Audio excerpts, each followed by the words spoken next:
Kumusta na kayo dyan? Sa ngayon po, ma'am, okay naman po kami dito. Ano yung sitwasyon nyo dyan ngayon? Sa amin po dito ngayon, ganda dito po kasi kami sa AIPA. Ano naman po, kagabi po, isang alarm lang. Pero nung next time po yung pag-atake po ng Iran, non-stop po yung first day niya po. Pero ngayon po, hindi na po siya kagaya nung unang araw. Ano yung nakikita mo pag tumingin ka sa bintana? Yung nakikita mo missile or ano lang? Kasi yung mama ko, yung safe place ko po dito sa bahay namin. Hindi po ako lumalabas po yung pag nag-a-alarm po, tatakbo lang po talaga agad ako sa room ko. Maririnig ko lang po yung alarm, pero hindi ko po makikita yung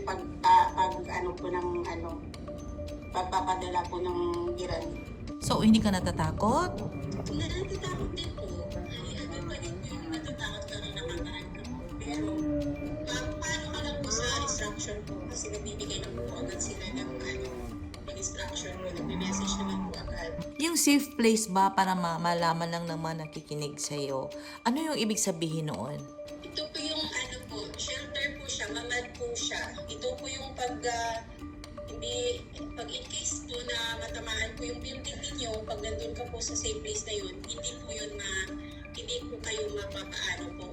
Pag nag-warning po isa po namin na may minsan po na nila yung Iran, agad po kami tumatakbo sa safe place po. Ito po yung aking mamad. Room ko din po siya. Ito po yung nasa loob ng aming bahay. Yung pinto niya po, bakal po siya.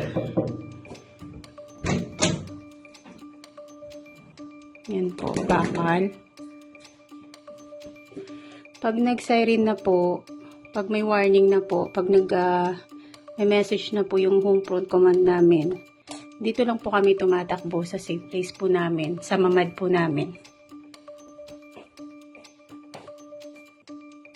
Ito po yung bintana niya, glass po siya. Then po,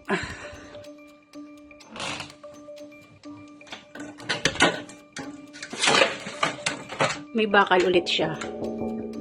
Mga 1 inch po siguro yung kapal ng bakal nito.